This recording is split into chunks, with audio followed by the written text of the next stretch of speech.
Hello YouTube, D-Tekken here, and this is a video I never thought I ever have to make, because I just got, like an hour ago, an hour or two ago, I just got King of Games in Ranked Duels.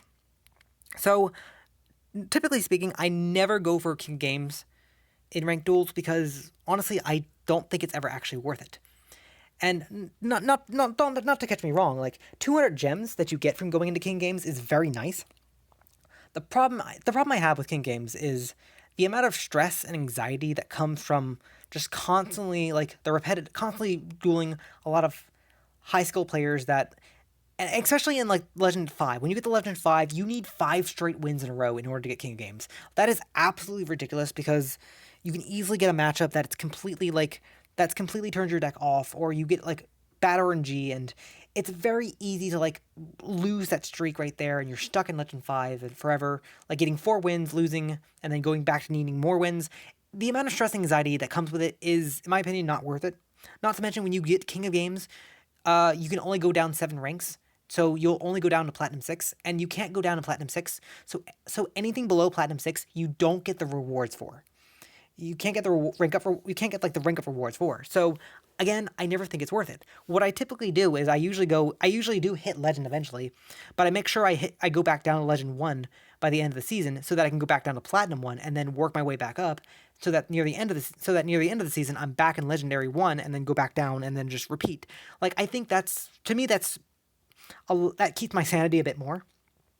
But the problem, what happened was, 2 days ago, I kind of lost track of time and realized I only have 30 wins when I need 94. And the reason I need 94 is because that's the base number of gems I need to get my level up rewards.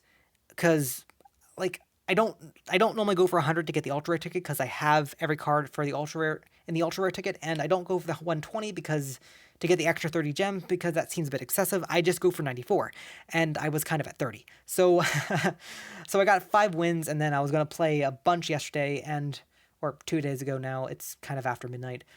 But basically what happened was, at win number 39, I was at Platinum 7, and apparently that was my level up. And I didn't realize it was my level up, so I ended up in Legend 1 a lot sooner than I thought. Like, usually I try ending up in Legend 1 when I'm at about 75 or 80 wins. So I said, oh crap, well, I'm already here, I might as well keep going. And 45 to 50 wins later, I kind of ended up in Legend 5, and at that point I was like, let's see what I can do.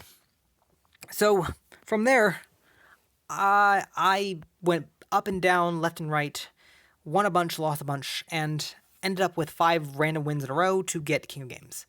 Will I do this again? Probably no. Again, I don't think it's ever actually worth it. The gems are nice, but the stress that comes with it just isn't. Now, that said, the deck I used was Bujin's, and the reason I use Bujin's is, well, because I kind of wanted to. Typically what I do is I pick a character that doesn't really have a high enough level, and I play that character until they're at max level. The previous character I used was Weevil with Insectors, and that was very fun. Probably, I can't say it's one of my favorite decks I've ever played, but it was extremely fun. So I typically wanted to play another fun deck, and the deck I went with was Bujin's because, well, I thought the concept of the decks were very similar, and I couldn't exactly have been wrong about that. So Insectors is a Voltron control sort of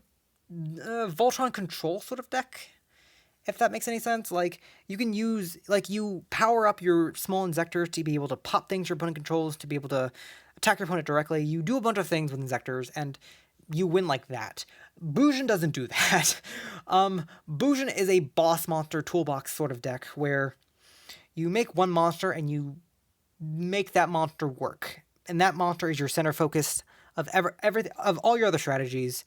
And that's, I do have an attraction towards a toolbox-based decks. Like, I like having one deck that can basically let me handle a bunch of different things without needing to like tech in certain different things. Like, I like it when a deck has access to those specific things. And to be honest, I had a lot of fun with Bujin. So Again, the boss monsters of the main deck are Yamato and Mizuzuki, the Beast Warriors. The reason I'm only running two Yamatos is because as a free to play player, I used one dream ticket to get the second Yamato, and even though I do have access, even though I had more dream tickets, I decided I did not need more Yamato because, so in my honest opinion, like because Yamato is such a center focus of the deck, most people say you should run three. The reason I'm not running three is while I would like to see him in my opening hand every single game, the thing is I never want to see three copies, or I never want to see multiple copies of Yamato. I love seeing him in my opening hand. I never want to see multiple copies because the thing about Yamato is he has an effect where I can only control one Yamato. So, and because he's your boss monster, you shouldn't have multiples of your single boss monster on the field, and I get it, that's fine. So having multiples in my hand basically means unless something happens to that Yamato in my field, I can't do anything with those other cards. Yes, I could pitch them off with Yamato's effect, or do this and that, but they are effectively become dead cards in my hand that don't net me advantage. Like, that I'd rather them be literally any other card, any other of my either support Bujins or even a Crane. I'd rather them be literally anything else other than another Yamato. So I think 2 is a very safe number. 2 basically means I have a good chance to see it while also reducing my chance to see multiples. That's what I like about 2 copies. Running 2 Mizuzuki as the second boss monster. I was running Hirme in here, and Hirme I have a sort of a love-hate relationship with. Like, while I love seeing her, and she can basically help me push into an OTK, like, when my opponent's board it has no monsters, summoning Herme says, you banish a Bujin from your graveyard to special summon her, and she has 2,000 attack, and hitting a 2,000 attack plus something else can basically finish off an opponent. While I like that, the problem with Herme is, if you don't have anything in the graveyard to banish, or if you open her with nothing else to really go off with, she's dead. She's absolutely dead. So, while I like having her, I never like seeing her. So, I just don't run her. Instead, I just run the 2 Mizuzuki, and I should probably go over what my boss monsters specifically do. Yamato says, during the end phase, add a Bujin monster from your deck, discard 1 card. Now, while that card doesn't usually have to be, doesn't have to be a monster, doesn't have to be one of your Bujin cards, you can actually discard one of your spells and traps. Typically speaking, you're going to be searching one of your Bujin supports, either if you need a Grave support, you're going to be adding the Grave support, discarding the Grave support, or you're going to be adding Crane here, and then discarding another card. And Crane is absolutely amazing, and Crane is pretty much the reason I won most of my duels. Let me clarify that. The reason I won most of my duels is because my opponent had absolutely no idea what Bujin does, which is ridiculous because they can read my cards any time. Like, when sometimes I did not search Crane. I had Crane in my hand, so I searched other cards and did that. So playing off knowledge is one thing, but the amount of people who either did not respect Bujin or did not know what Bujin did surprised me, because they would just blind attack my monster. I'm like, okay. I activate Crane's effect. Crane's effect lets me double my monster's original attack. So, again, boss monster, Yamato, he becomes 36.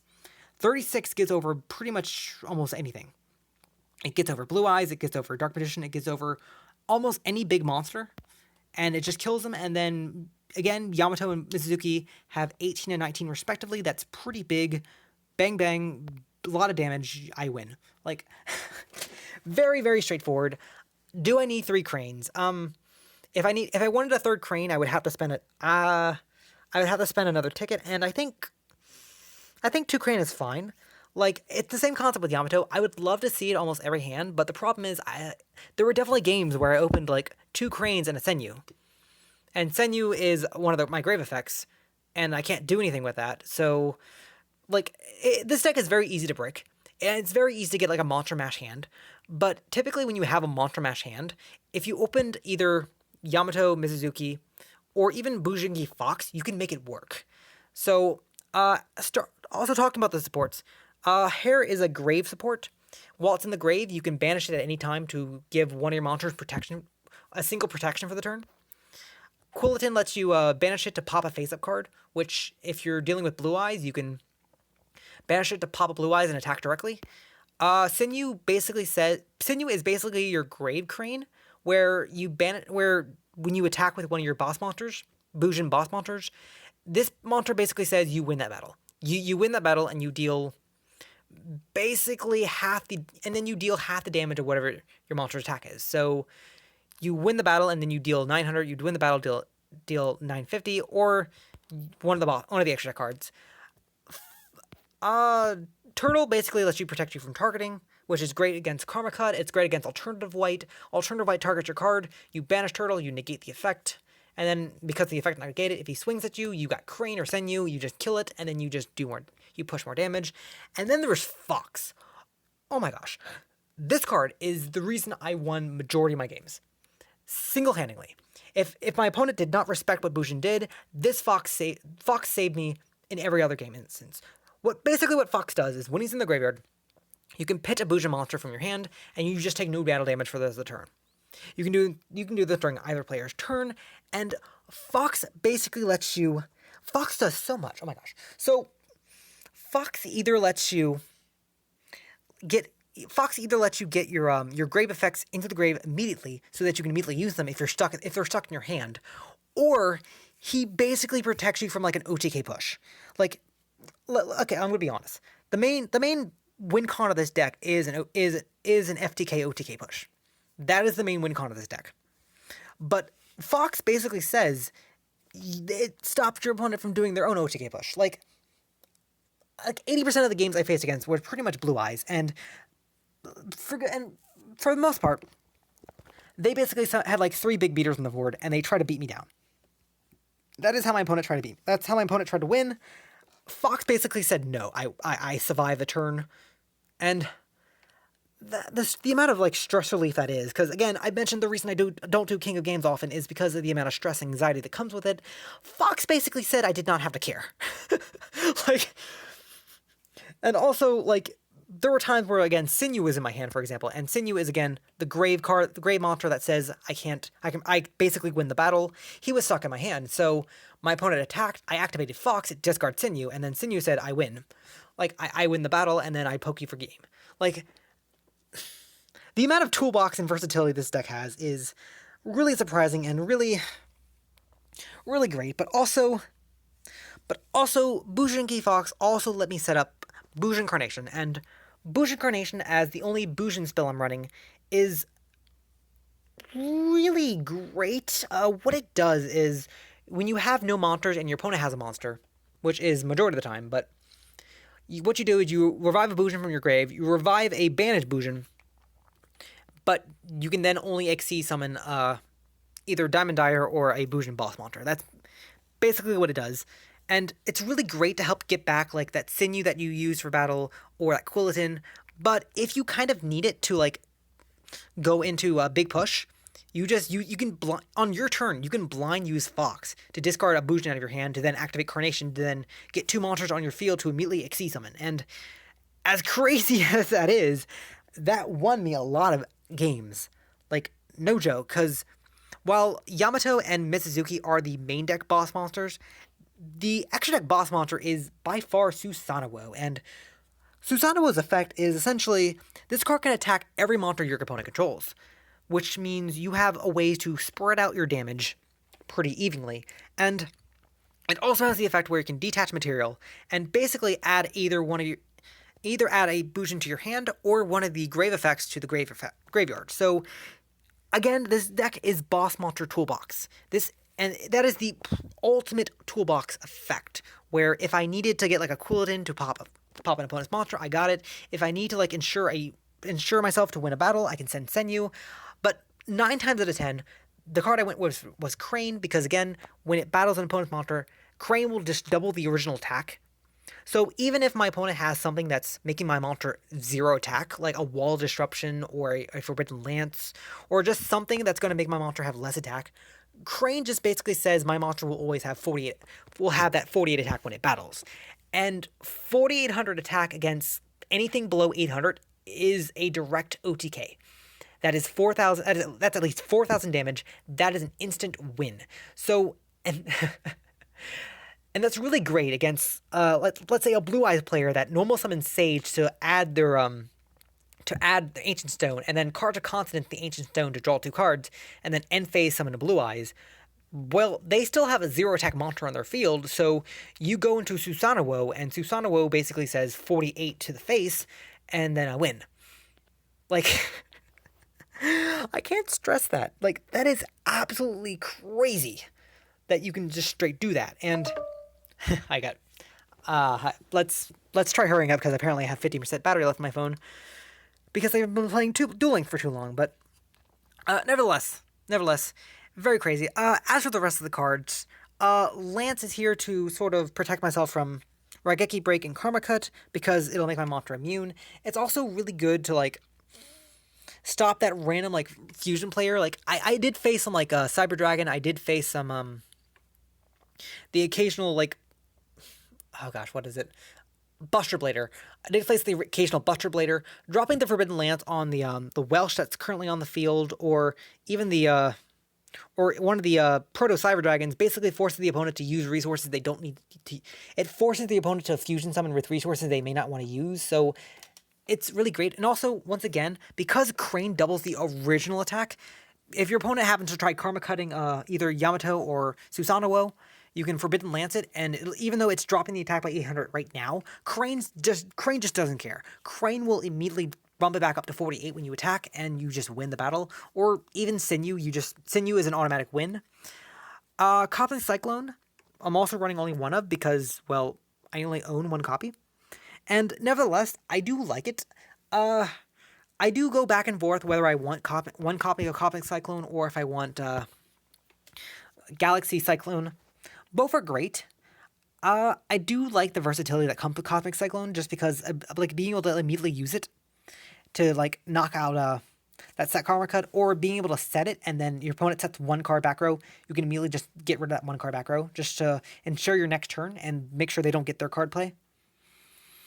As for everything else, World Legacy Clash is not only here to like help you dodge one of your big mons, it'll help you basically dodge it, and then when it comes back, you can then summon another monster to go into Susanoo, or World Legacy Clash basically lets you also dodge battle too. Like in the damage step, you activate it, and even though it doesn't end, you weaken another opponent's monster, and then also negate that monster's attack. So it's really great and really versatile. There's a reason why you can only play 2 of it. And also, like a lot of the support monsters, like the weakest one is technically Fox with 200, but Fox also has a 21 butt, and that 21 butt can also like weaken your opponent's 21 butts, which will help you like get over things. And like it's a really good card. Phoenix Chain just to negate a bunch of things, and Karma Cut just because this card is stupid. Like this card needs to get hit.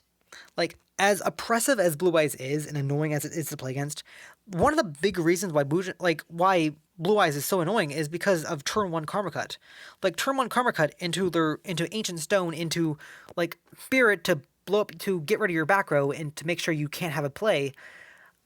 The big thing is about that deck is straight up that Karma Cut. Like Karma Cut either needs to get semi-limited or it needs to get what's the name for like 3 cards? Demi-limited? It needs to get semi or demi-limited. Seriously. Like, it is a really popular card, so I think at most it will get demi-limited, but we'll see. And, speaking of the skill, like, normally, so, I mentioned that I decided on Merrick, and there were 2 reasons I decided on Merrick. The first reason was because originally I wanted to run the skill right back at you, which says whenever you take battle damage on your next turn, you can target one monster you control, and that monster will gain attack equal to the damage you took. Which is very nice when like you take a hit to the face and you live. But the problem I always had with it was a lot of the time I never got it big enough, and a lot of the time that never was well, actually I think it's only like half damage. You only gain half the amount of damage you took. Right back at you. Creates half the battle damage you took. So a lot of the time, like, that was never enough. So I then swap it to balance because, you know, I was running like 6 trap cards, I have 6 spell cards right here, and I was running like, I easily have enough monsters. I was running balanced instead, but a lot of the time with balanced, I would add either Sinew add like Sinew and Crane and not any of my boss monsters. So balance was a bit iffy to run. So I decided not to. So I then settled on Life Boost Alpha, and honestly, I regret nothing. Like I mentioned how Fox can protect me from OTK pushes. Life Boost Alpha did the same thing. Like that little extra life points that Life Boost Alpha gives you is just enough to stop other people from just straight OTKing you. And I kind of feel like that's mainly a lot of what the decks are in the top ranking. It's either Blue Eyes, Blue Eyes, Blue Eyes, Buster Blader to deal with Blue Eyes, some other like OTK push, like Dragonity or something, or the occasional like Dark Magician player to banish face-up things. It's just, or again, just some, or Blue Eyes, or just some OTK pusher deck. And that little extra life point from Life Boost Alpha was able to just like edge out a lot of things and let me survive a little bit longer. So I don't regret nothing about that. I'm way over time. Let me finish up here really quickly. For the extra deck, running 2 copies of Susanoo. Susanoo, again, is the extra deck boss monster, letting you add your toolbox, etc. I've already talked about him. I'm also running one Tsukuyomi. And Tsukuyomi is technically a boss monster. You can technically use your other things with it.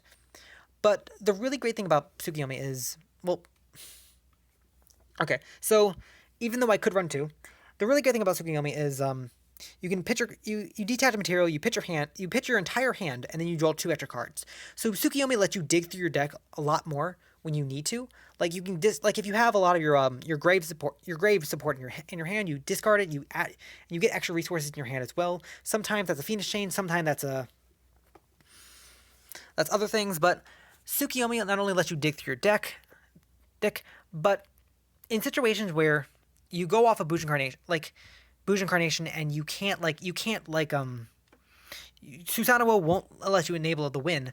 Going Tsukuyomi just to like dig through your deck a little bit more to try to get to those cards is very helpful. There was an amazing duel that I saved the replay for, which I'll probably upload the next couple days, where I couldn't do anything with Susanoo, so I went Tsukuyomi just to dig a little deeper. It didn't really work, but Tsukuyomi with its 23 bud is fairly sizable. And I was able to essentially dig through my deck a little bit deeper, finally find the card I was looking for on the next turn afterwards. And another thing about Tsukuyomi that is very useful is that when your opponent like kills it, or banishes it, or does whatever, Tsukuyomi can also let you special summon Bujin boss monsters in your graveyard up to the number of Exceed materials. So, for example, if your opponent tries to Karma Cut it when you Exceed summon, if you Exceed summon it with like Mizuzuki or like Yamato, or even if they already got rid of a Susanoo, Tsukuyomi will just bring those monsters back, and you can have more materials to work with. And that's pretty crazy, by the way. That's really crazy. 1 Diamond Dire to basically go off of a Carnation, or go into or Exceed into Diamond Dire, pop an opponent's thing, Fox a thing out of your hand to then set up Carnation to then be able to go into Susanoo and then go game. Another thing about Tsukuyomi is this. I don't know if this is actually technically a benefit, but he also has 1800 attack. And one of my like level up duels, one of my last 5 was actually against a Yamayuki player, and Yamayuki has Destiny Draw. So, and the main counter to Destiny Draw is to basically not drop them below 2k and just one shot them from there. And with Tsukuyomi having 1800 was just enough to keep them below 2k. Keep them above 2k to let them not trigger their Destiny Draw. And as random as that is, like usually you like high attack, and one of Bujin's big flaws is the fact of the matter is I don't have a lot of big attack monsters. Like Susanoo, he is the extra deck boss monster, but the problem with him is he only has 2400 attack, so that doesn't actually let me get over a lot of things, to be honest. So in the case of Blue Eyes, or case of Dark Magician, or literally anything, like I had to rely on Crane or Susanoo to help me win, or Sinew to help me win the battles. Otherwise, he was a 24 beat stick that was easily going to lose. Like, Maestroke, I made this card like once or twice, and every time I did, it essentially saved me. So Mace Stroke has the effect where if it would be destroyed, you can detach instead, but it's also a Book of Moon. And that is such an amazing effect, and it's one of the reasons why it's still one of my favorite Exceed monsters in the main game, because there again in that amazing duel I had the other day, when I was going up against Samurai Soldier or the level 7 Synchro monster that basically says you can't activate things in the battle phase, which that's Bujin in a nutshell.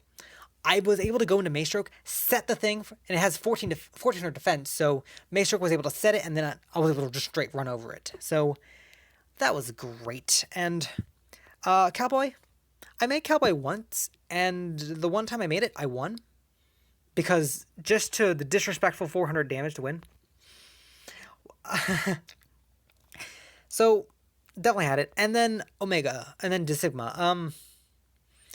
Honestly, I never made Desigma, and I am probably going to take this card out. Like, I had this in my extra deck the entire time, and I never made it. But the idea behind Desigma is, even though it takes up 3 level 4 monsters, you can basically equip an opponent's monster, and then that monster you equip, you can basically destroy any monster at battle. So the idea behind it is you steal an alternative white, you equip an alternative white and you steal it, and then for the rest of the game, if it battles a dragon, you win that battle.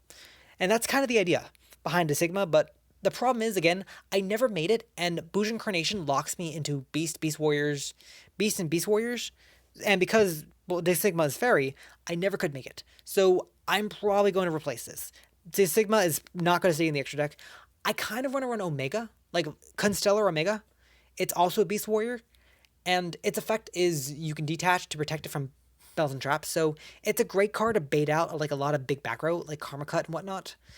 The only problem I have is, once again, it only has 2400 attack, so I can only do so much with it, but so where I kind of need, I would kind of need other things, and also the only reason to run Omega is to go into an M7 in this case, and I kind of have a very full extra deck at the moment, so if I were to cut out Desigma for Omega, I would also have to cut out Cowboy for M7. Because M7, even though you can't use M7's effect when you rank it up, it's still a 2700 beat stick, and that's pretty decent, especially when you're comparing it to like a Susanoo that doesn't have any support or anything like that. So, it's a hard maybe. I don't know. I might go Paperly Operative. I might actually. I think Paperly Operative's in the game. I don't think I have it yet, but I would definitely replace Desigma for Paperly Operative. Paperly Operative is amazing. Like, you can detach, you can flip over a set defense monster and then reduce its attack by 600, which basically translates to a free, which against like an ancient stone, that's a free 2100 points of damage. So yeah, like I said, Desigma is not staying in the extra deck, but nevertheless, that's my deck. That is Bujin. That is the deck I got to King of Games with, and probably not going to get King of Games next season. I'm probably mostly just going to focus on the KC Cup, and yeah, take it from there. In any case, thank you for watching. Let me know how you're doing in this season in the Ranked Duels, and if you have any tips or questions, let me know in the comments, and honestly, have a great night.